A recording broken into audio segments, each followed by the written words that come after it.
filmando e ele tá ao vivo. Vamos nessa. Fala galera, boa noite. Desculpa o atraso aí mais uma vez. Vocês já viram que a logística aqui normalmente demora um pouquinho para ficar pronta, mas quando fica, o bicho pega. Eu tô aqui hoje com esse cara, irmão. Essa fera bravíssima aqui, o grande André Mendes, que vai ficar essa horinha com a gente aqui, batendo papo. Eu já posso falar para vocês. Quem conhece sabe do que eu tô falando. Quem não conhece, esse é um dos caras que, sem dúvida nenhuma, mais acrescentou na minha vida profissional, na questão técnica. É um cara que eu sempre falei pra ele, André, tu tá sempre um passo à frente, cara. Tá sempre um passo à frente. Posso falar aí que, de repente, a 2010, André, aquele ano, tem uma palestra que você deu aqui pra gente no CETAR. Esse cara, em 2010, 2009, 2010... já estava falando em fase de desenvolvimento motor para melhorar a capacidade de movimentação. E aí, 3, 4 anos atrás, que o DNS veio com essa forma de utilizar a melhora da capacidade de movimento do ser humano. E o cara já fala disso há 10 anos atrás. Então, gente, hoje a gente vai falar aqui de um tema que, sem dúvida nenhuma, é uma das maiores questões que a gente tem na vida moderna. Acho que boa parte aí está falando de 85%, falou em off aqui para mim, que tem estudo que fala de 85% das pessoas no mundo já vivenciaram episódios de dores lombares. Ou vão experimentar. Ou vão experimentar, né? Então ele está falando que a cada 10, 9 praticamente tem esses episódios. Eu sou um cara que já sofri muito com isso, acho que você que está aí também provavelmente. Enfim. E, bom, os nossos alunos precisam dessa luz. Você que não é professor e que está aí, que é aluno, vai aprender muito também com relação a isso e como você pode criar estratégias para que isso seja um caso resolvido na tua vida. E como a gente pode criar as estratégias para resolver isso na vida do nosso aluno, né, André? Então, cara, eu acho que vale a gente começar, primeiro ponto, conceituando lombalgia, cara. Todo mundo fala de lombalgia, tem gente que confunde lombalgia com hernia de disco. Sim, sim, sim. Eu tava te falando, né, mais cedo. Então, o que é lombalgia, cara? Essa foi uma pergunta legítima mesmo que eu tive num curso, na situação. Perguntava se lombalgia e hernia de disco era a mesma coisa. E assim, é legal, então eu acho que qualquer assunto é legal a gente começar conceituando. Exatamente, conceituando. Dizer o que é lombalgia. Você pegar a palavra de dividir lombalgia. Vai falando aí. Lombalgia, se você separar a palavra, é lomba e algia, né? Algia significa dor, lomba é a região lombar. Então, ali onde termina a margem costal, né? Final das costelas, até a prega glútea, aquela região toda lá. Mais nada menos que só a dor naquela região, né? É só dor. Então, a lombalgia é só um sintoma, é o que a pessoa sente. Dor naquela região é lombalgia. Então, perfeito. É só o sintoma, mais nada. Agora, a causa é outra coisa. E aí entram outras questões que hoje a gente pode falar que são... primeiro que assim, a gente sempre teve aquela... talvez fazendo um overview aí desse assunto relacionado à linha do tempo das dores lombares, né? Se a gente for pegar o McGill lá, eu acho que ele vai falar muito de flexão de coluna, sim, que flexão de coluna lesiona, flexão de coluna lesiona, sim, sim. E a gente vetou abdominal das salas de musculação, ele veio com aquela linha do Big Free Exercise, exercício, enfim, que até hoje, de vez em quando, confesso que eu até hoje uso, eu acho que não é errado, mas a gente sempre levou muito pro lado físico a questão da dor, sim, lombar, né, André? E você, assim, como é que você vê isso, cara, nesse cenário? Eu sou um cara que estudo muito neurociência, estudo muito a questão relacionada ao cérebro, sim. E a gente vê que, cara, tem uma relação muito importante. Então, assim, primeiro eu queria te fazer uma pergunta, cara. Já vou entrar de sola num ponto que eu sei que é polêmico, mas que eu particularmente quero ouvir a tua opinião, cara. Abdominal machuca? Não, cara, dificilmente você vai ver o abdominal como o vilão da coisa. O vilão da história. Na verdade, as possíveis causas da dor são muitas, né? Inclusive, você falou, a gente pode até falar disso depois melhor. Já está avançando um pouco no assunto, mas toda dor, inclusive a lombar, né, ela tem uma parte dela, pode ser periférica, né? Sim. O dano daquela região, sim. No caso, um dano em uma região próxima à lombar. Perfeito. e ela pode ter uma influência do funcionamento do sistema nervoso, principalmente central, né? Que a gente pode falar melhor depois. São muitas possíveis causas periféricas também. Se você for pensar nas mais clássicas que a gente vem logo na nossa imagem, na nossa cabeça, hernias de disco, etc.,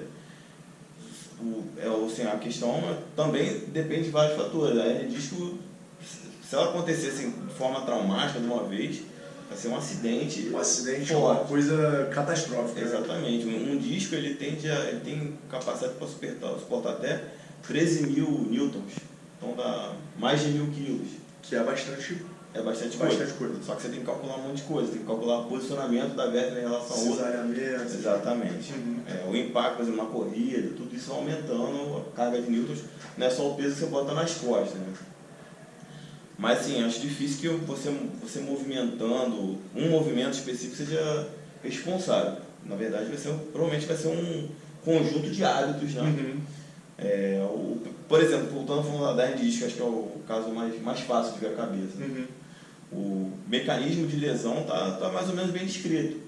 É carga axial, né? Carga nesse sentido, de cima para baixo, na coluna, associada a mais algum movimento. Os mais descritos são flexão e rotação. Né? Então, carga axial é um estudo bem clássico, né? que mostrava deadlift, good form, pull form, né? Mostra o quanto a coluna aguenta de compressão e o quanto aguenta de compressão com cesariamento. Exatamente. E aí você vê que quando tem cesariamento, a capacidade da coluna reduz assim, drasticamente. Exatamente.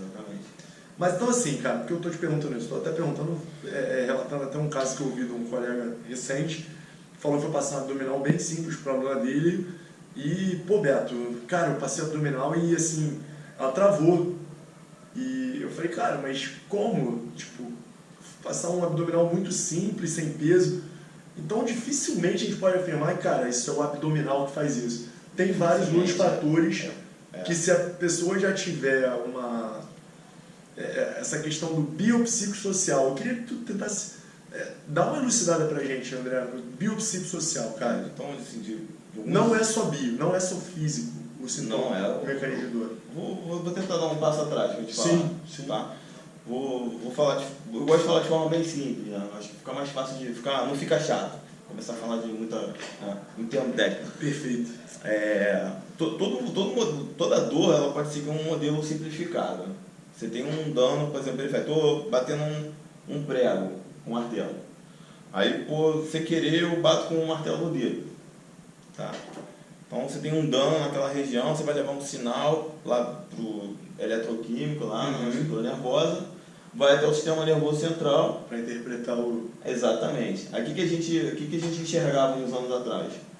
Que esse sinal que chegava ao sistema nervoso central, cérebro, etc., era o sinal só para o teu cérebro perceber a dor. Entendi. Que o dano é gerador. Essa era a impressão que a gente tinha, né? À luz da ciência. O que a gente entende agora? Que na verdade esse sinal que chega ele não é um sinal de dor. Né? O sinal de dano, ele chega, o cérebro leva um tempo para pegar um monte de informação, interpretar, e aí ele vai decidir se vai gerar dor e quanto vai gerar dor. Então, qualquer caso, você pode ter uma lesão gravíssima e não sentir dor nenhuma. Existem os extremos. Você pode sentir dor sem ter lesão nenhuma. Mas na maioria dos casos, quase todos os casos, com poucas exceções, você tem uma participação maior ou menor desse dano periférico, né?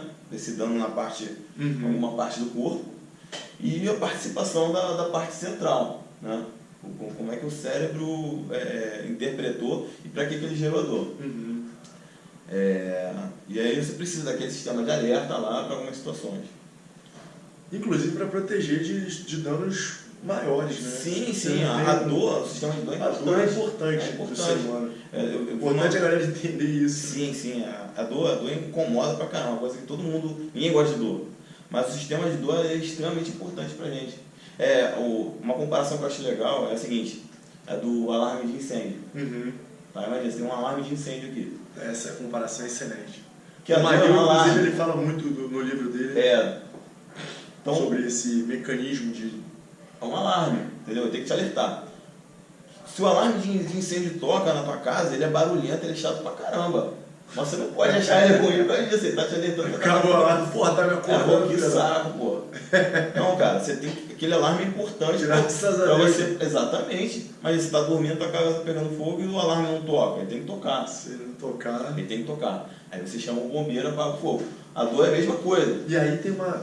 Digamos que você tá aqui parado, você tá distraído, você tá conversando aqui, vem um cachorro te morde por trás. Ou se você não tá vendo, você tem que ter alguma coisa que te alerte. Que alguma coisa tá errada. Você vai morrer. Exatamente, pegou fogo na tua calça. Você tem que saber, cara. Que tem entendeu? Coisa tá... Tanto que há condições, por exemplo, uma condição rara, crianças que nascem sem esse mecanismo funcionando bem.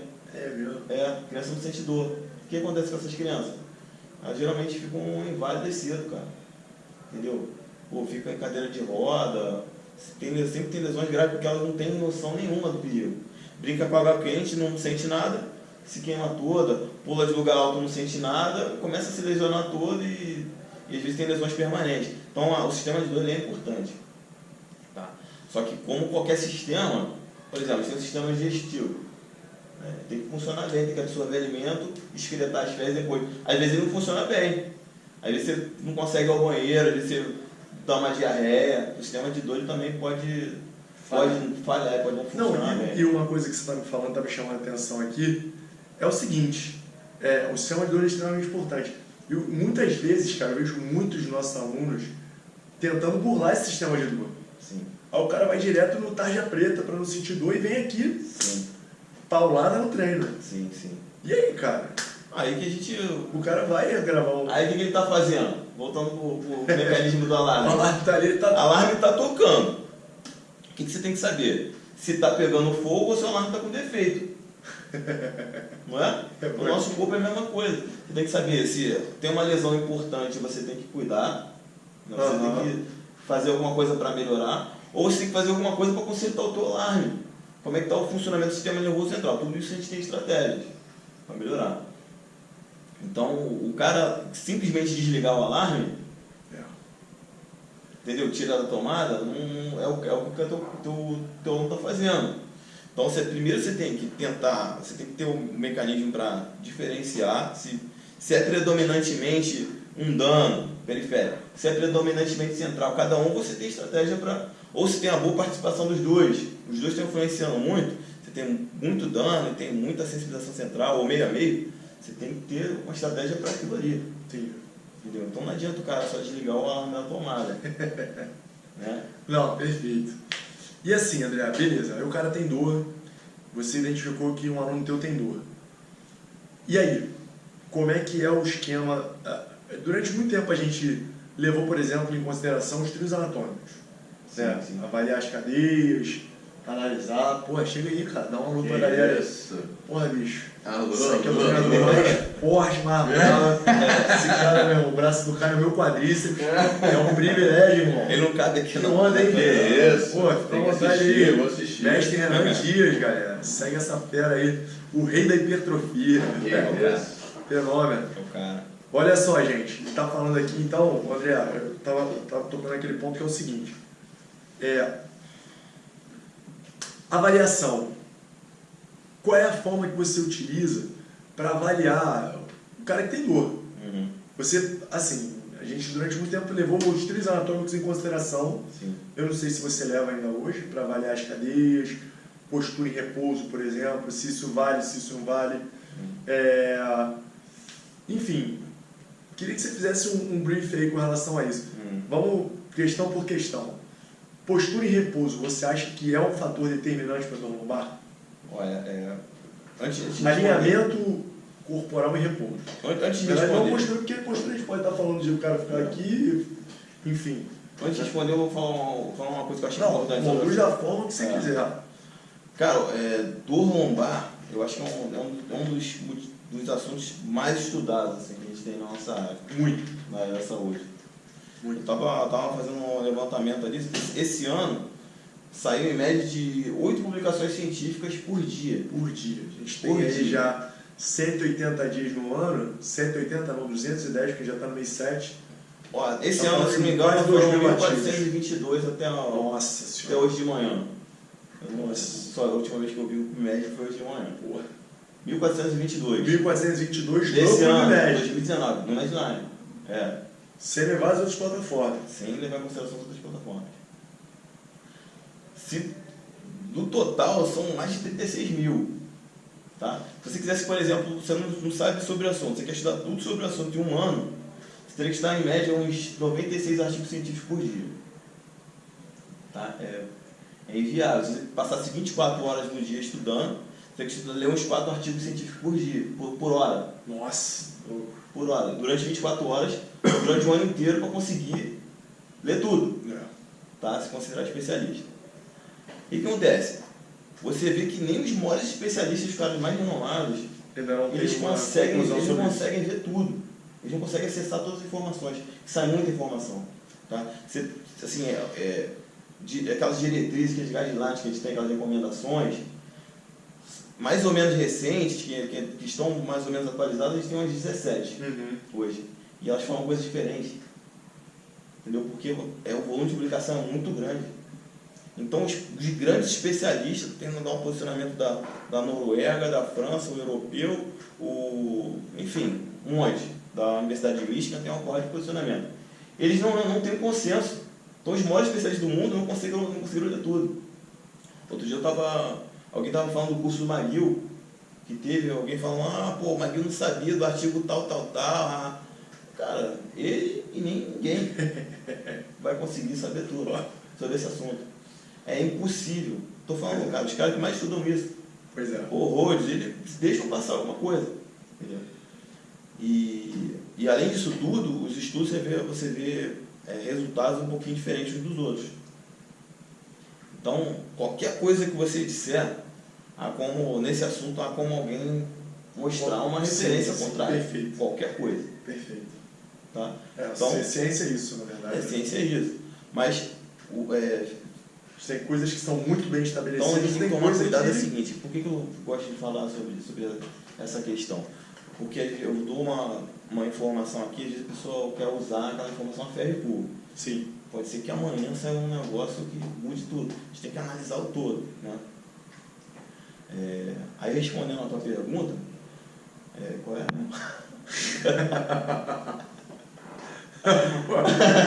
Então, cara,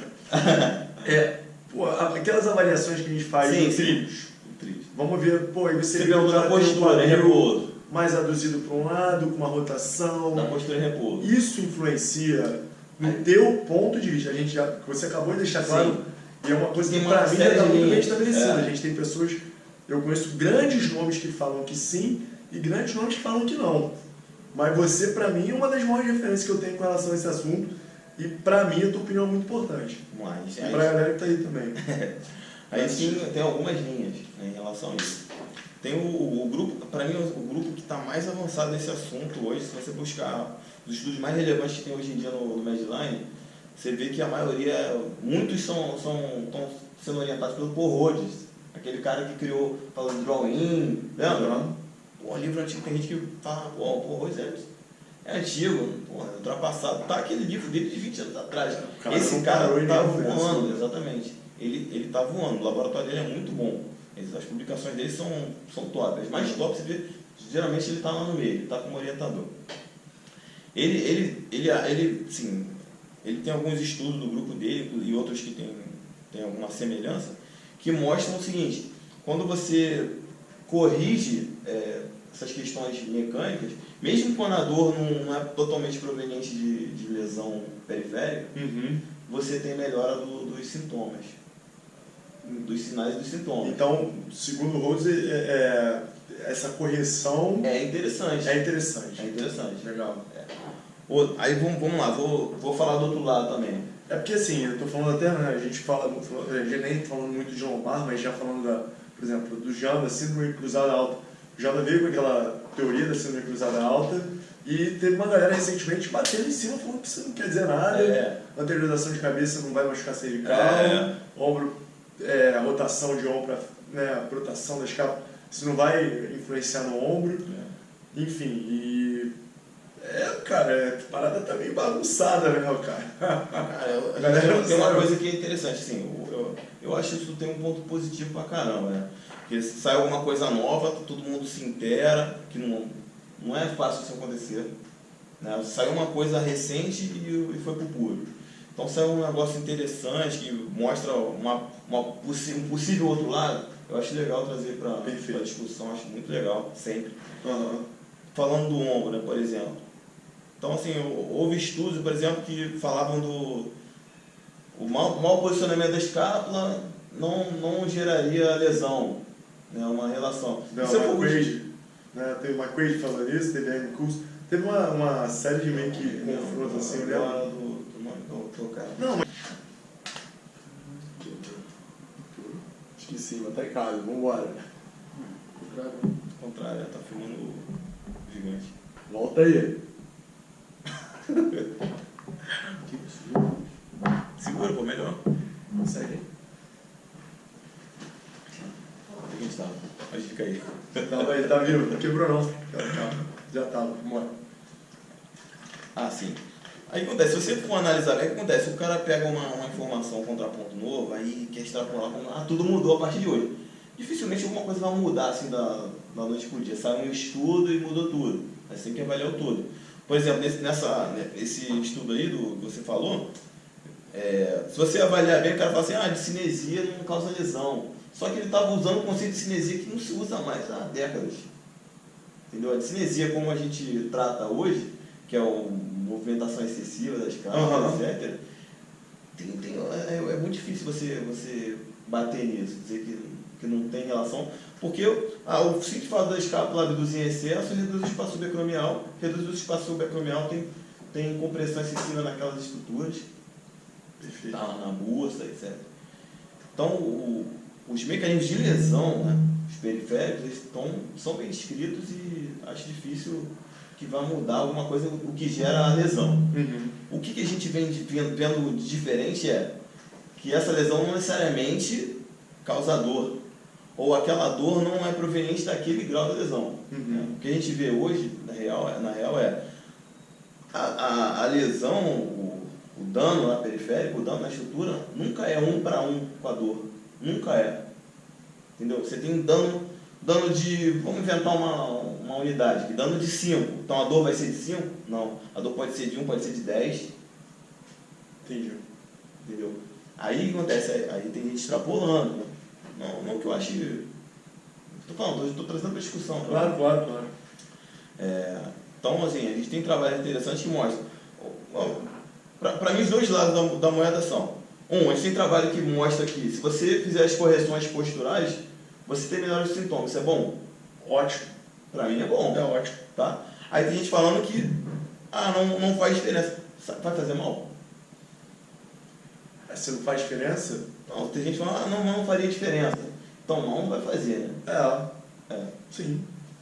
Porque assim, o maior argumento, alguém me corrija se eu estiver errado, é o seguinte, a postura estática é diferente da postura em movimento. Postura entre aspas, né? Postura é um termo, estamos tentando falar de forma simples. O teu posicionamento parado é diferente da qualidade do teu movimento durante exercício, por exemplo.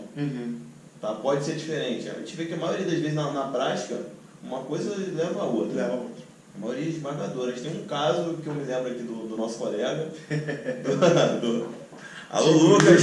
Tico, ele tava aí, não sei se ele tá aí ainda. Alô Lucas é todo torto. Meu irmão, mas vai fazer força fora da curva. Pesão, exatamente. Ao meu ver, fora da curva. Posso fazer advogado do diabo, não? Posso fazer advogado do diabo, não? Cara, eu acho que o problema não é sem sobrecarga externa. Fora é com sobrecarga externa. Sim, colocar 60 kg nas costas, você vai falar, não, agacha aí. Sim. Levanta aí. Sim. Concordo. A gente estava falando, o mecanismo de lesão, por exemplo, da hernia de disco. Isso está bem estabelecido. Carga axial associada a outro movimento em outro plano. Flexão, rotação. Então, você no dia a dia, você dificilmente vai ter uma carga tão alta assim, né, axial. Né? Tem coisas muito interessantes sobre a hernia, cara. que pode ser muito uma adaptação morfológica do corpo. Vários atletas têm dor, tem limitação, não tem nada, diferente da hérnia do cara sedentário, que não faz força, que não se movimenta, que a função é outra, né? Exatamente. Um é uma adaptação morfológica e o outro é uma lesão. Exatamente. Um sente dor, outro não sente. Um está mais apto para o dia a dia, o outro não está. Interessante. Mas assim, André, então vamos lá. Quais seriam os parâmetros que você levaria para avaliação de um cara desse, para você identificar um mecanismo? O que você focaria em tentar identificar ali no cara para você achar um mecanismo? Além de avaliação que você falou, o alinhamento postural, mas assim, outros aspectos, por exemplo, respiração, por exemplo. Você acha que avaliar o padrão respiratório do indivíduo é importante? Porque, cara, talvez seja o padrão mais básico de movimento nosso que a gente desconsidera isso, né? Exatamente. Cara, eu vou de novo citar um estudo do grupo do Paul Rhodes. Claro. Tem um estudo recente agora da Julie Hayes, 2019. Como coautores estão a Shirley Sahlon e o Paul Rhodes. Tá? Aí eles falam de métodos diferentes que mostraram resultados interessantes para a lombalgia. Para uma lombalgia. Tá? Aí um dos métodos que eu acho muito interessante, lá que eles falam da MCT, controle motor e tal, no treinamento de controle motor, eles descrevem lá melhor o método e tal. Eles fazem o seguinte, botam tudo que funciona, entendeu? Tanto que funciona com os mecanismos periféricos quanto centrais. Aí você coloca lá, tudo tem a ver com controle motor, alinhamento postural, função articular, mostra, tem estudo, lembra aquele lance do Michael Boyd, articulação para articulação?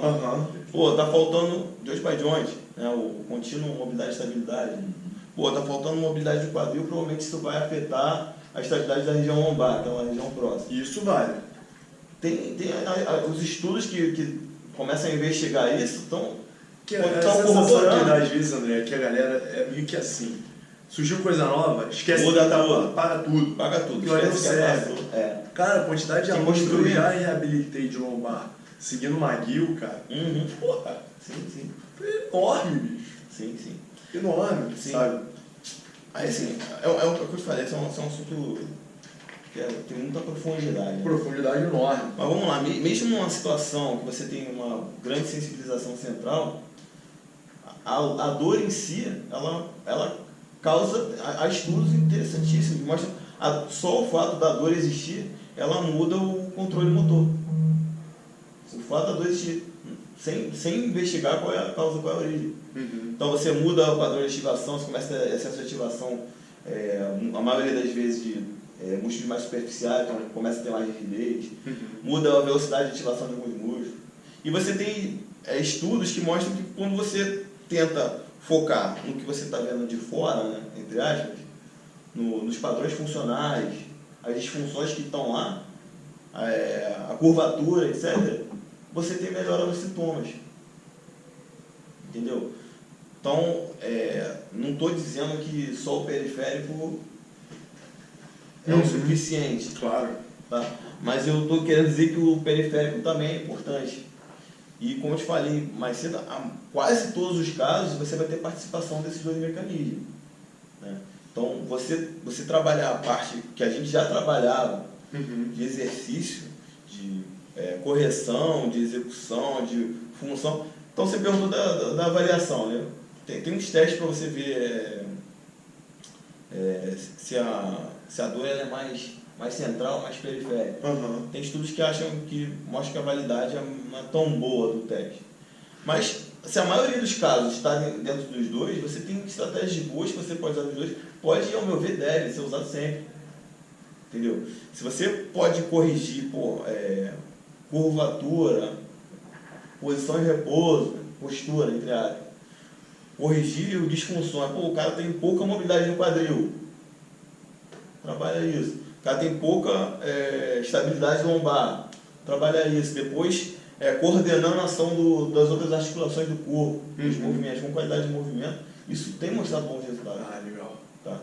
Então, Se você quiser avaliar, é interessante você fazer a avaliação de se é mais periférico ou mais central, eu acho interessante. Se você quiser avaliar só a questão funcional, ajuda. A gente não Só pode... no funcional. Você não pode... Mas ao mesmo tempo, eu não acho que deva Sim, esquecer claro. da parte central, que é importante. Inclusive, nesse estudo que eu estou falando da AIS, ela tem um quadrinho interessante pra caramba. Ela fala de 12 estratégias, aí ela fala de padrão respiratório, fala de crenças, que a gente pode falar depois disso.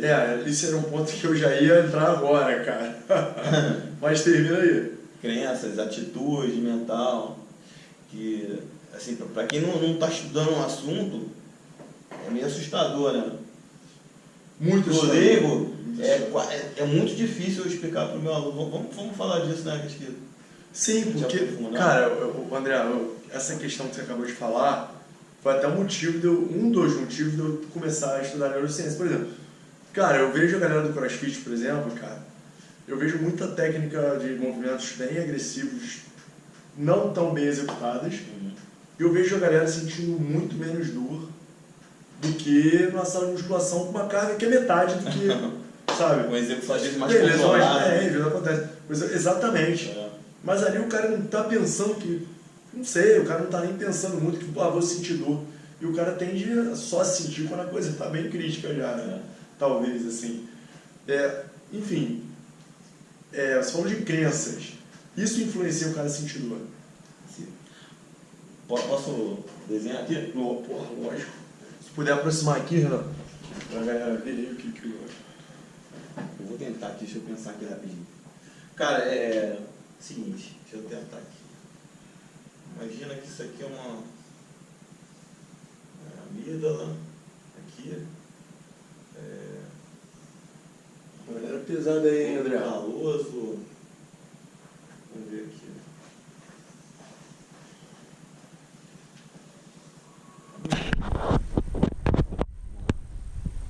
Então aqui, é o seguinte, cérebro a gente tem as estruturas. A amígdala não é a tonsila palatina que a gente chamava de amígdala antigamente, né, que sempre gera confusão. A estrutura aqui na base do cérebro é chamada amígdala. Centro afetivo do julgamento. Boa. E substância cinzenta. Aqui, brutal. O que acontece? Quando você tem atividade alta dessas regiões do cérebro aí, lembra que eu falei daquele mecanismo simples de geração? Você tem um dano lá periférico, você leva um sinal eletroquímico lá para uma estrutura nervosa, vai lá para o cérebro pega um monte de informação, interpreta, leva um tempo para ele decidir se vai gerar dor ou não, e quanto ele vai gerar dor. Tá? Se ele decidir que vai gerar dor, ele vai ativar aquelas vias descendentes lá, vai liberar algumas substâncias químicas, uns neurotransmissores. No caso, se for para liberar a colecistoquinina, foi muito difícil. Então, enfim, o mecanismo gerou dano, levou sinal, interpretou por um tempo, o cérebro decide se vai gerar dor. Se gerar dor, ele vai aumentar a sensibilidade daquela estrutura nervosa. Se ele decidir que não vai gerar dor, ele vai inibir aquela sensibilidade. Beleza? Aí, o que acontece com essas áreas aqui do cérebro? Se elas estiverem excessivamente ativas, estiverem muito ativadas, por si só, isso aí já aumenta a chance de gerar dor. Pode aumentar a intensidade da dor, ou pode gerar dor sem, no último caso, gerar dor sem ter nem dano. É importante, André, mencionar assim, o porquê que essas substâncias ficam muito ativadas, né? Aí que vem a parte... Às vezes uma palavrinha já é o suficiente para gerar uma hiperatividade. Exatamente. Vai sentir dor. Você está sentindo dor? Eu nem gosto de perguntar muito para o aluno, ele está doendo. Exatamente, é isso também. Eu não gosto... O também faz isso. Ah? O Tizoval também faz isso. Sim. É uma reunião estressante, Sim.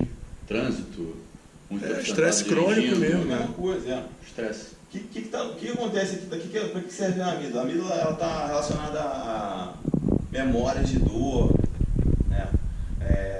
Preocupação, raiva, medo, né? Memórias de uma situação ruim.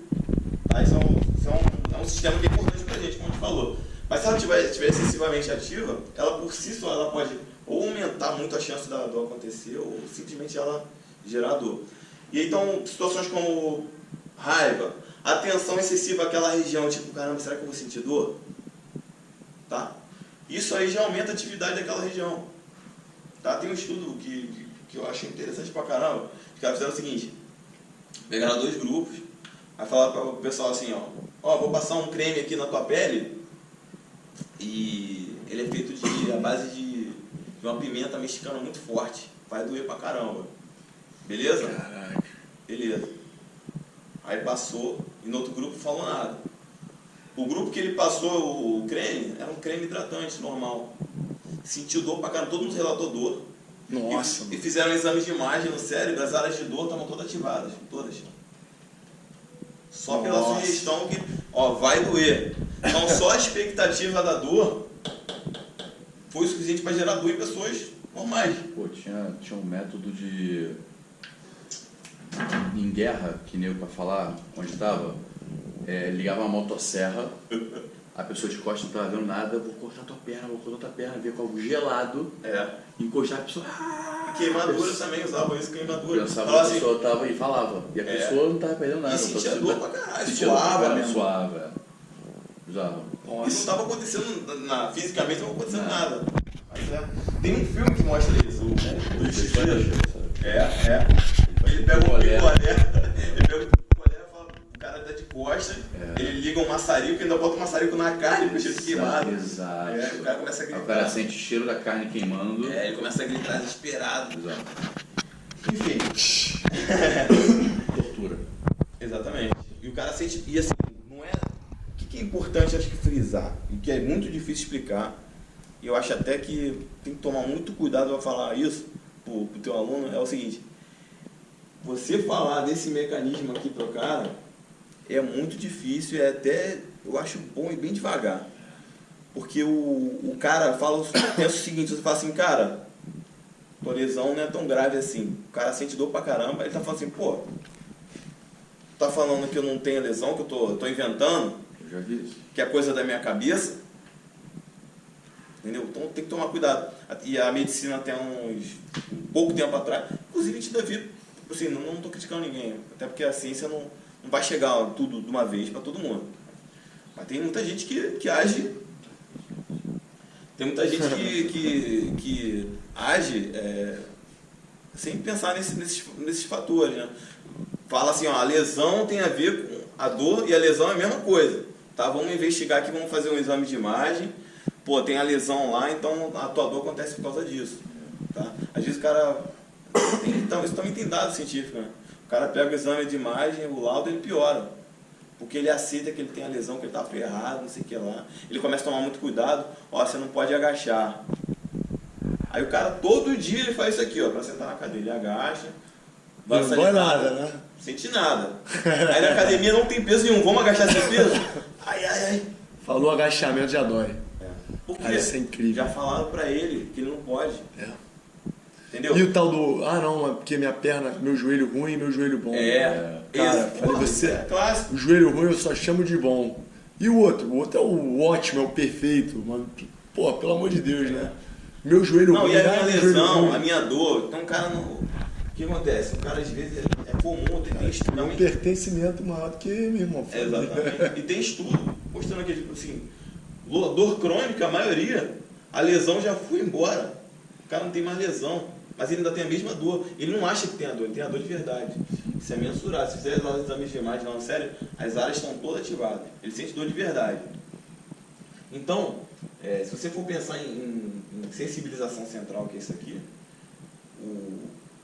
a estratégia psicológica, eu tomaria cuidado com esse termo, o cara não acha, senão o cara acha que você está chamando de maluco. Sim. Ele está imaginando a dor. E não é inventando. Ele não está imaginando, está sentindo a dor de verdade. Às vezes a dor é bem forte.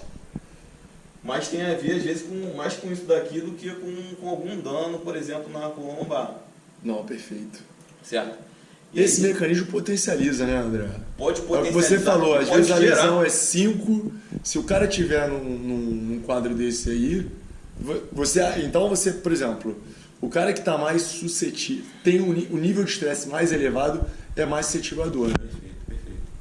Tanto que hoje em dia, o que é considerado o maior fator de risco para dor lombar, qual é? Depressão.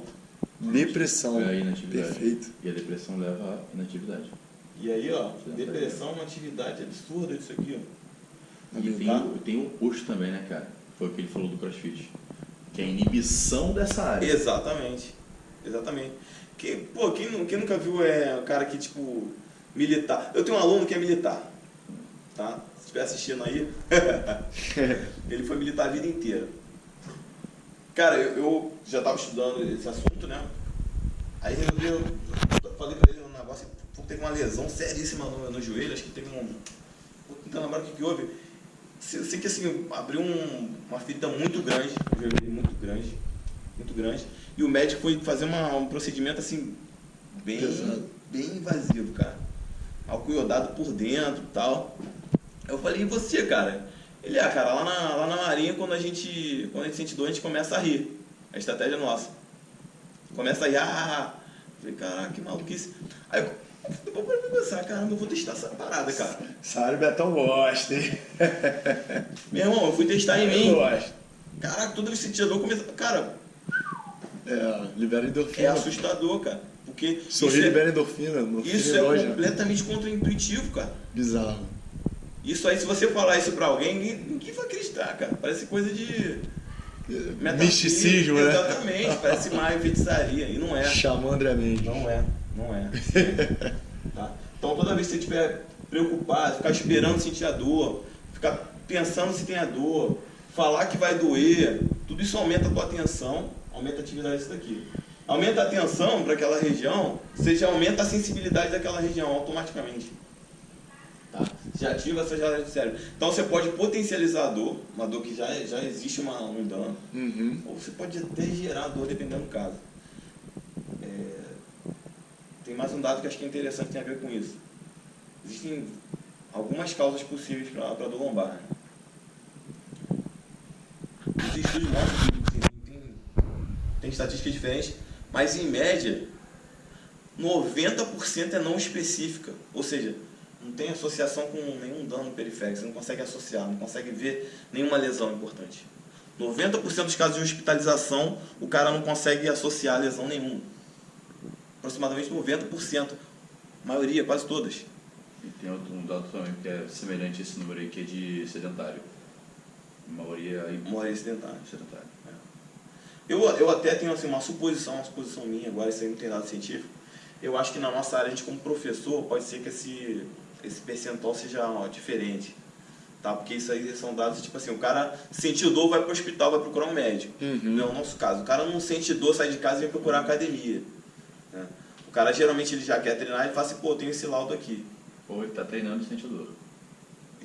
Mas geralmente já tem alguma coisa. Né? Quantos, acho que na nossa experiência, a maioria que fala, pô, eu tenho dor, eu tenho uma lesão tal. Talvez ele nem tenha mais, né? Tem isso. Mas ele geralmente vem associado ao corpo. Então eu tenho uma impressão, até um estudo que eu estou pensando em fazer, vou falar com um camarada meu, para a gente tentar ir para o laboratório fazer isso. Acho que a gente consegue fazer de forma mais ou menos simples. Tentar ver se esse percentual em academia é igual ao de hospitalizações. Acho que é um estudo interessante fazer, a coleta de dados não é complexa, mas também a gente quer pegar um N grande, dar um trabalhinho. Então, André, deixa eu te entrar nos aspectos aqui meio que chaves assim pra gente fazer. A gente está quase finalizando aqui para abrir para pergunta para a galera. Fazer umas perguntinhas bobinhas e que eu acho que são esclarecedoras. Correr machuca a coluna? Não. Na verdade eu falei não, mas sempre tem um... Né? Cara, tem estudo interessante mostrando o seguinte... Porque assim, cara, as pessoas criaram uma barreira com corrida. Não, porque correr machuca o meu joelho, correr machuca a minha coluna, correr machuca o meu ombro. Que é uma coisa impressionante. Então, assim, é até bom porque eu particularmente, eu falo muito, tento levar sempre essas informações à frente. Para os meus alunos, gente, vai correr sem medo. Sem medo. Vai sem medo, vai com uma E que é intensidade. difícil. É. Não ter medo. O cara que imagina se sentir uma vida inteira aquilo lá e do dia pra noite, não é só dar informação, né? É você Mas eu acho que... ir educando o cara, mostrando aos poucos, ó, faz isso, faz aquilo. Mostra o cara, começa a fazer ponta do pé, ponta de um pé só, aterrissa com o pé. Quando vê o cara tá correndo, nem sabe. O que eu vejo muito também é que às vezes a técnica da corrida é bem ruim, o pé tomba muito, o joelho tomba, aquilo que a gente já sabe. Esse é o porém que eu ia falar. Assim, o porém. Os padrões muito ruins de movimento. Nossos alunos Esse é o porém. conseguem ter um bom padrão de movimento depois de ter um certo número de aulas com a gente. E aí não se machucam correndo. Mas E aí- uma galera se machuca correndo porque tem padrão ruim, ou padrão motor ruim. O joint by joint é horroroso. Perfeito. Então, assim, Esse agora é eu o já vou porém. entrar no outro ponto que eu já queria fazer um link com isso. Se você olhar como a gente se desenvolve como ser humano, correr é um dos pontos mais adiante. Explorar essas fases de desenvolvimento motor é uma estratégia interessante para Sim. fazer os indivíduos melhorarem esse padrão de corrida. E como fazer isso, cara? Tem alguma sugestão de progressão, de como fazer? Por exemplo, sei lá, bota respirar, rolar e engatinhar, enfim. Qual é a tua visão sobre esse aspecto de desenvolvimento motor, a melhora do padrão de corrida, os padrões de movimento em geral, né? Você é um cara que usa muito isso. Sim. O negócio aqui, como é que eu utilizo o padrão de desenvolvimento motor, né? Aquelas fases de desenvolvimento lá do bebê, engatinhar e tal. Eu enxergo esses padrões são como... Você vai escrever alguma coisa aí? Não. Então senta aí. Vamos lá. Eu enxergo esses padrões como assim... Cada fase de desenvolvimento motor é como se fosse um estágio de complexidade, né, que o teu sistema nervoso todo consegue estabilizar bem, mobilizar bem, Perfeito. movimentar. Então, você quando é bebê, primeira ação muscular que você começa a fazer são os padrões respiratórios. Respiração. Né? Então, pelo grau de complexidade lá, então não adianta o cara, às vezes, querer fazer uma tarefa mais complexa e ele não consegue cumprir a mais simples. Então respirar bem é essencial. Sim, então mostrar esses respiratórios, o cara aprender a fazer respiração diafragmática. Né? Então, isso aí por si só, você tem estudo também mostrando o seguinte: se você aumenta, por exemplo, a atividade do transverso do abdômen, você se transfere para uma melhor estabilidade da região lombar, para uma série de situações. A corrida é um exemplo. Então o cara não quer parar de correr, mas você vê que tem o que melhorar. O que você presta atenção? O que o cara é capaz de fazer lá? Ele estabiliza bem a lombar e mobiliza bem as outras articulações.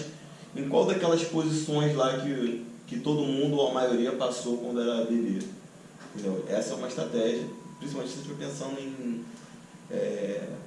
em estabilização, em padrões funcionais.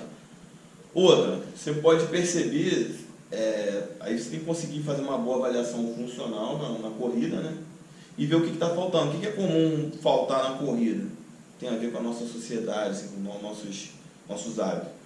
Falta a extensão de quadril, o cara não consegue jogar o pé muito para trás. Não consegue usar tão bem o pé, né? Usar o dedão para fazer a fase final da corrida. Aí você pode usar exercícios que imitem esses padrões que a gente passou. É importante a gente falar a respeito do que você está falando, que quem pensa em ter uma coluna saudável tem que criar esses padrões de estabilização e mobilidade, né? De estabilizar central, de mobilidade distal, baseado a respeito, né, de como a gente aprendeu. Porque o neném, você vê que os bebês, a forma como eles estabilizam tudo, né, cara? Como consegue deitar, botar a perna lá em cima e... Exatamente. Enfim, A gente vai perdendo isso. a gente vai perdendo isso. Há casos raros, né? Pessoa que não passou por alguma fase, né? Sim. Aí é mais difícil um pouco. Uhum. Aí você tem que fazer ela passar por aquela fase. Dá mais trabalho. Dá um volume maior de treinamento. Sai de zero. Mas a maioria de nós a gente vai perdendo, né? Usa muito calçado, tem pouca experiência com os sensores, os receptores, né? Os mecanoreceptores, etc., que são importantíssimo para posicionamento do corpo inteiro, para boa ação do músculo do corpo inteiro. A gente vê o bebezinho, já bota calçado nele, vai sair andando, você já começa a perder informação, o cara fica mais pobre de informação. Seria o mesmo que você, por exemplo, usando uma luva de boxe o dia inteiro. Depois você acha que vai ter uma boa sensibilização, uma boa coordenação com a mão para desenhar, pegar coisa? O corpo econômico, ele vai eliminando tudo que você não usa, né? Exatamente.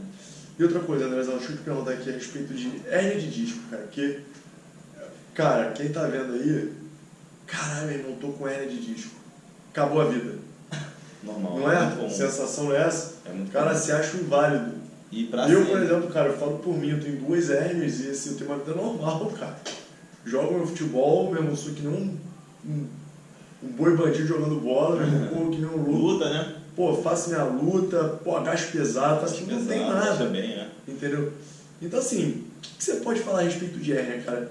Existe vida após hérnia? Sim, existe. Primeiro eu queria falar o que é hérnia. Né? Define pra galera. Hérnia é o seguinte, o que a gente tem que lembrar? Às vezes arregaça um olho enorme hérnia. Vamos entender o que é hérnia. Hérnia é quando alguma coisa sai do lugar, né? Está no lugar que não deveria estar. Sim. Então hérnia de disco é disco intervertebral, aquele que fica... Vou desenhar de novo, pode? Pode, claro. Vamos lá, disco intervertebral, isso é fácil. Isso aqui pode falar, né? Vamos falar. Tem? Então, pô, tranquilo. Deixa eu comando aqui. Obrigado, irmão. Rapaziada, parabéns. Um abraço. Valeu, né? Renan.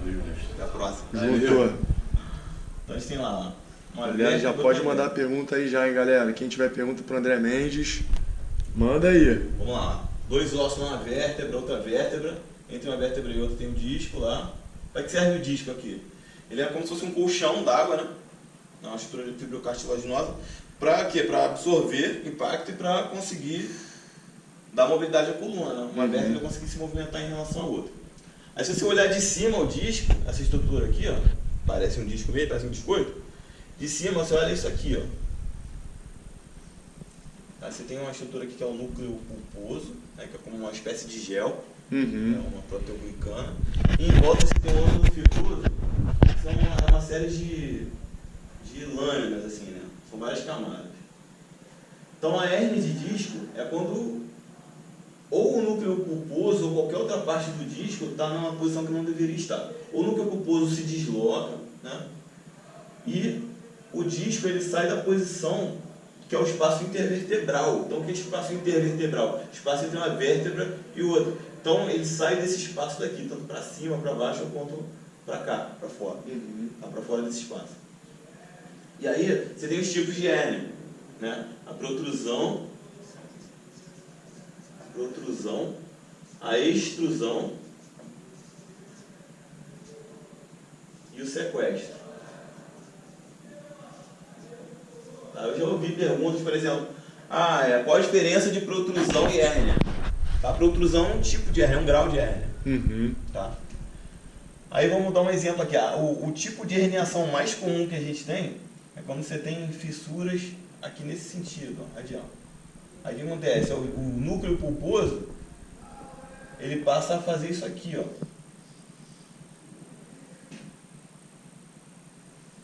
Certo? O núcleo pulposo, aquele gel lá, ele se desloca porque você teve ruptura dessas camadas aqui. Aí o que é a protrusão? A protrusão é o seguinte, ó, você olha de cima o disco, protrusão discal. É quando você tem um material do disco que a base, que é isso aqui, ó, é maior do que a altura. Deixa eu fazer melhor. Então a base, isso aqui, ó, é maior do que a altura. Então isso aqui é a base, isso aqui é a altura. Tá vendo? Isso é isso. A altura. Então se a base é maior que a altura, é a protrusão, tá? A extrusão é o contrário. É isso aqui, ó. Tá vendo? Então a base aqui, base olhando de cima, né? Não é olhando, a gente aqui olhando o disco por cima.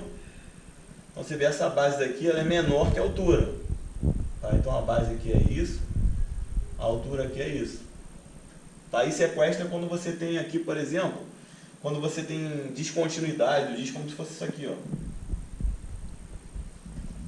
tá? Quando uma parte significativa do disco está fora, ou quando você tem perda de continuidade, tipo assim, quando é como se estivesse separando o pedaço de disco. Não, perfeito. Tá? Então, protrusão é uma coisa que você vai ver, é uma coisa, considerada, já tem gente, muito autor considerando hoje como uma degeneração comum. Normal, algo que você não precisa se preocupar, porque em função da idade vai acontecer. E a galera fica desesperada, né? Fica desesperado. Olha lá um exame de imagem, caramba, tenho tantas protrusões. Não, entendi. Tá? E às vezes não é nem o suficiente para gerar nenhuma lesão. Lesão, na verdade, lesão não é o termo, mas não gerar nenhuma compressão naquelas estruturas nervosas que passam aqui atrás da coluna, na medula. Então não é nem o suficiente para gerar isso. Tá? Tem uma pequena herniação aqui, uma pequena protrusão, um tipo de hérnia, não é o suficiente para gerar lesão nenhuma. Aí o cara faz o exame de imagem e descobre que tem protrusão. Aí ativa aqueles mecanismos lá centrais. Boa. André, já aproveitando aí esse gancho, cara, deixa eu lançar as perguntas. A galera tá bombando de pergunta aqui. Legal. Ó, mestre, meu irmão, fenômeno, Marlon Marciniak. Eita. Ele tá fazendo uma pergunta aqui pra você que é a seguinte.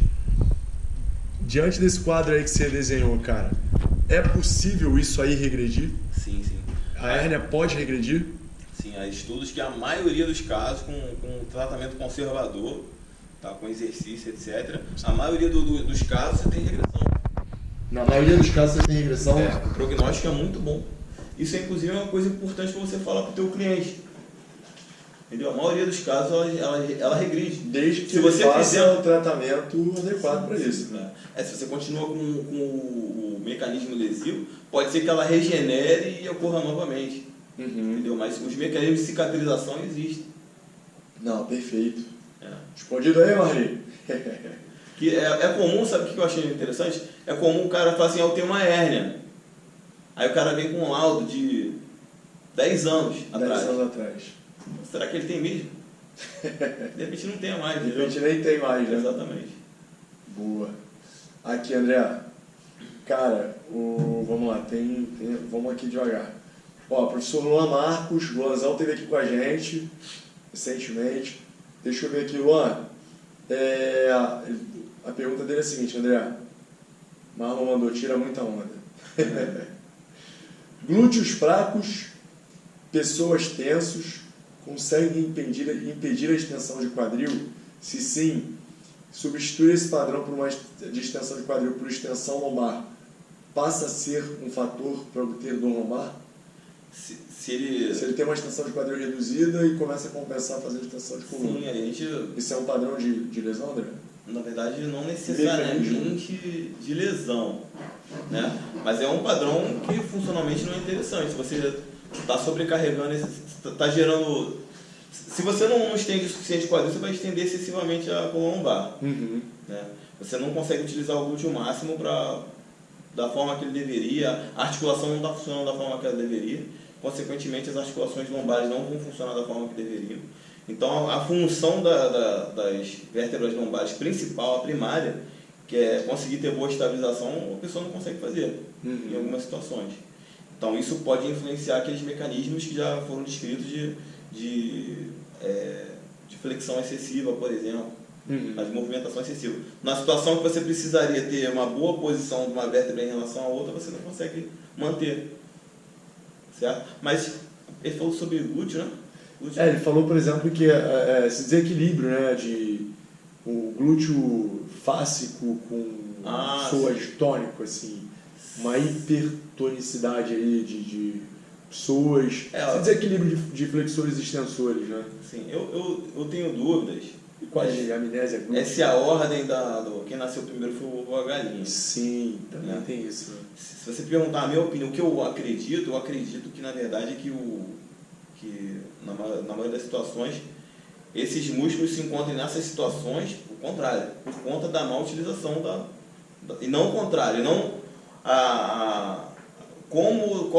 se um músculo está muito ativo, o outro está pouco ativo, entre aspas, aquilo ali está gerando uma má função articular. Na verdade, eu acredito mas que a raiz do problema, a maioria das vezes, seja composto. Show. André, olha só, galera, a gente está com 20 segundos aqui restante da live.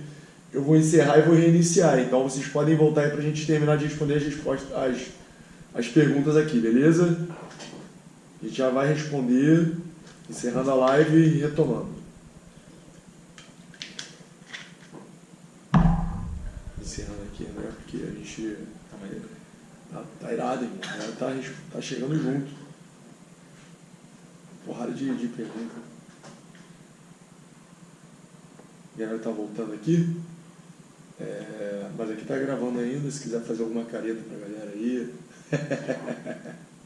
A gente tá voltando aqui pro pessoal. Deixa eu só chegar um número mais significativo aí. E tem a pergunta aqui, sabe quem mandou a pergunta aí pra você foi, Juninho, cara. Juninho Brenner, André Trombini aí, o rei de Sampa aí, ó. Galera voltando. Fala, Juninho! Acabei de ver que você tá aí de volta, meu garoto. Eu acabei de ver tua pergunta aqui e a gente vai responder a tua pergunta, cara. Enfim, deixa eu tentar lembrar a pergunta do Júnior aqui, cara.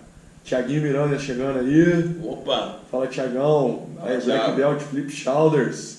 A galera tá voando aí. Nossa. Juninho, olha só. Val, professora. Saudade, Val. Ele falou, cara, multífidos, abdômen. Falou de alguns músculos estabilizadores aqui. Ele falou a importância dessa musculatura bem ativada, bem ativa aí para prevenir dor lombar. Isso é um conceito que, dificilmente vai sumir, né, cara? A importância de ter esses estabilizadores ativos para... Não só eles, né, talvez, né? Não sei. Um negócio interessante, assim, vamos ver se eu respondo a pergunta.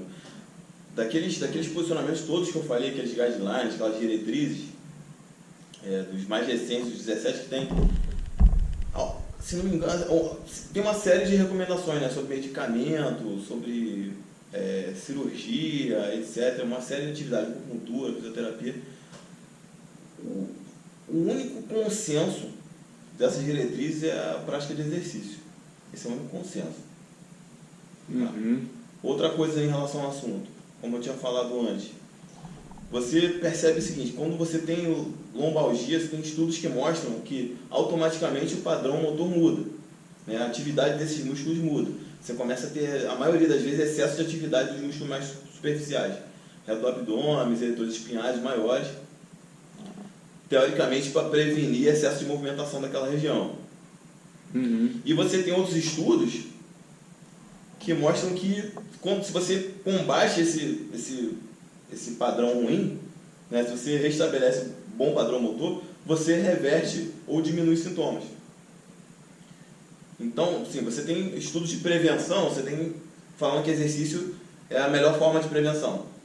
Tá? É a única, até agora, que parece que funciona. Uhum. É a única estratégia de todas. Não, e o legal, né, tu falar isso, porque a galera sente dor e não quer fazer exercício de jeito nenhum. Exatamente. Aí o cara sentiu a dor lombar, não posso malhar porque eu não posso fazer exercício, porque... Eu tenho que parar, tenho que esperar passar. Enfim, e cara, não é bem por aí, né, cara? Exatamente. Principalmente se for aquele caso de dor não específica, que a maioria dos casos, pelo menos em relação à hospitalização que a gente estava vendo, né? Procura de médico e tal, a principal recomendação é não para. Que o que pode fazer o cara melhorar é a movimentação. Entendeu? É se movimentar e se exercitar. Perfeito. Show. Cara, tem mais uma pergunta aqui que eu não me lembro agora quem foi que fez, porque estava na outra live. Fala, mestre Edu. Coordena lá de BT Vila Velha, Fera Brasbíssima e Black Belt. Edu, tamo junto. E olha só, é o seguinte. A pergunta foi na outra live, eu não lembro quem foi, tá? E ele perguntou o seguinte, eu acho que a pergunta já tá, até você respondeu já. Ele falou qual é a forma mais comum de hérnia dessas três aí que você mencionou. Você falou que era protrusão, né? A protrusão é muito comum. Você tem aquele artigo do Jensen de 94 que fala assim, mostra uma série de pessoas assintomáticas, faz exames de imagem, né? E a maioria tinha muitas protrusões, tinha até uma associação com idade, né? Pessoas na faixa dos 80 tinham cerca de 90% dos discos com alguma degeneração desse tipo. Na verdade, não degeneração, é herniação desse tipo, que é a protrusão. Então a protrusão é a mais comum. E desses que ele mediu, 1% só era extruso e 7% só tinha estenose. O resto era tudo protrusão e alguma degeneração menos grave. Mas se for pensar em tipo de hérnia mesmo, é isso aí. Degeneração a outras, né? Tem a fibrose, etc. Não, show de bola, Andrezão. Vamos fazer mais uma aqui pra gente finalizar, porque a gente já tá bem em cima da hora aqui. Clodomir, ele perguntou: síndrome da dominância muscular. Sabe algo disso? Não lembro de ter visto esse termo, não. Eu também não me recordo desse termo também, mas... Peridominância muscular? É síndrome da dominância muscular. Sabe algo em relação a isso? Então, eu não essa relação com o lombar? Esses termos exatamente dessa forma, não. Se ele estiver falando de músculos mais ativos, entre aspas, que estava falando... Isso, que alguém já estava falando, né? Tônico, a ativação excessiva de algum músculo, ela, por si só, já pode gerar dor. Ela já é A síndrome cruzada, vamos aproveitar então esse gancho e vamos lembrar da síndrome cruzada baixa, né? Tem a alta e a baixa, que é exatamente aquele mecanismo de pessoas ativo. Sim. Isso pode influenciar. Então, na verdade, o músculo, se ele está com uma tensão excessiva, ele já tem estudos que mostram que ele já é o suficiente para ele gerar dor. Certo? Para ele gerar dor naquela região dali. Então, se você pensar nas inserções, nas fixações do psoas, na origem, principalmente na lombar, já é o suficiente para gerar dor. Agora, se você for pensar em raiz do problema, eu tendo a pensar que isso aí foi uma consequência. Não, beleza, Andrezão. Certo? Acho que essa questão, como você falou, né, a questão de dor, hoje a gente é muito mais complexa do que simplesmente essa questão mecânica. Exatamente. A questão mecânica por si só, dificilmente você vai resolver o problema só com ela. A não ser se, assim, por exemplo, eu já tive casos antigos, antes de estudar mais essa parte mais central, eu tive a maioria dos meus casos foi de sucesso. E hoje em dia, eu achava que era por conta da questão mecânica só. Mas hoje em dia, sabe o que eu tenho a impressão, Beto? Que eu explicava tanto, falava com tanta segurança que vai acontecer isso. Que o cara acreditava que ia ficar bom e ficava bom. Eu acredito que a minha segurança em saber o assunto e a explicação deixava o cara tranquilo e pelo menos a parte central diminuía. E aí eu conseguia eu acabava trabalhando as duas coisas sem saber. Né? Então eu acredito que no passado eu tenha tido sucesso também por isso. Se eu tivesse, talvez, não falando com tanta segurança, fazendo as mesmas coisas, talvez não funcionasse tão bem. Pô, Andrezão, cara, só tem que agradecer aí, o Clodomir está agradecendo aqui. Cara, o Júnior está desesperado querendo fazer mais uma aqui, cara. Então vamos lá, Júnior. Pô, ai, irmão. Só mais uma, Betão, por favor. André, a pubalgia pode causar dor lombar? Quais os exercícios mais indicados? Bom, pubalgia pode... Pubalgia é o seguinte, você tem que pensar o que é pubalgia. Pubalgia simplesmente é dor na região próxima ao pubis. Então, as possibilidades do que gera a dor ali são muitas. Tem que ver o que está acontecendo. Agora, essa questão de exercícios mais indicados, aí você tem... Pois é, você tem que saber o que está gerando a pubalgia. O que está gerando a pubalgia? É uma ação excessiva muscular? Pode ter a ver com alguma doença do quadril, né? uma displasia, por exemplo. Pode ter a ver com alguma questão visceral. As possibilidades são muitas, você tem que entender o que está acontecendo primeiro. Tem que saber a raiz do problema para saber qual é a solução. A pubalgia, ela é só uma consequência, ela é só um sintoma, é só a dor. Você tem que saber a raiz da pubalgia. E lá na raiz, né? Exatamente. Andrezão, cara, antes da gente finalizar aqui, eu quero que você dê um recado para a galera aí. Galera, o André é Master Trainer da Bodytech, é um cara que eu tenho uma profunda admiração, um dos maiores estudiosos, sem dúvida nenhuma, com relação a essa questão de movimento humano, dor. E fala aí, Andrezão, do teu curso. Você fez um curso agora recente aqui no Rio de Janeiro, bombou. Tem alguma previsão agora para o segundo semestre? Como é que tá aí? Segundo semestre a gente vamos ter bastante dados, a gente está fechando com a minha equipe. A gente não tem data ainda afirmada, mas a gente já está fechando no Porto Alegre, vai ter um no Rio de Janeiro, em São Paulo, um no Maranhão e um em Goiânia. Tudo no segundo semestre agora, esse Boa. ano. A gente vai ter algumas turmas. Mas ainda não tem a data fechada, ainda não tem a data, mas é só acompanhar lá no meu Instagram. Você vai postar no Instagram. Vou Fala aí postar o no teu Instagram. perfil aí, que eu vou botar Meu aqui. Instagram é @prof.andremendes, tudo junto. Tudo junto. É. Calma aí que eu vou digitar pra galera aqui. Aí a gente vai, a partir do segundo semestre, a gente vai ter bastante data aí pelo Brasil afora. Prof. André Mendes, né? Prof. André Mendes, tudo junto. Show de bola. A galera tá elogiando pra caramba aqui, André. Legal, legal. Ellen, Clodemir, Juninho, João, Zezé e do máximo. Segue o cara lá, galera. Segue lá porque o cara dá muito conteúdo, entrega muito valor. É um cara que acrescenta demais pra nossa área. Faz a educação física ser algo muito maior. E, porra, o cara tá aqui 1h da noite dele. A gente já tá aqui quase mais de 10 da noite. E a gente tá aqui na Bodytech Star América passando conteúdo dessa fera brabíssima aí. E é isso aí, Andrezão. Só te agradecer, irmão. Obrigado, pessoal. Obrigado aí. Muito obrigado. E segue o cara, hein, galera. Segue lá que só tem a acrescentar aí pra vocês. segundo semestre vai bombar. É isso. Irmão, pra cima. Tamo junto. Valeu, galera. Fecha agora.